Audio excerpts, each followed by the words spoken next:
Today I am describing the model of hydroelectric plant.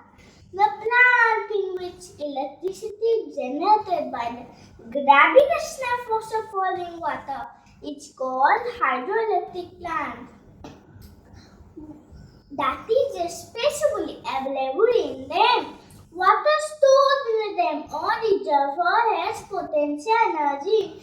When this water flows at a height, the potential energy converted into kinetic energy. With the help of kinetic energy, the turbines are rotated, and the kinetic energy converted into electrical energy by the rotating system of the generator.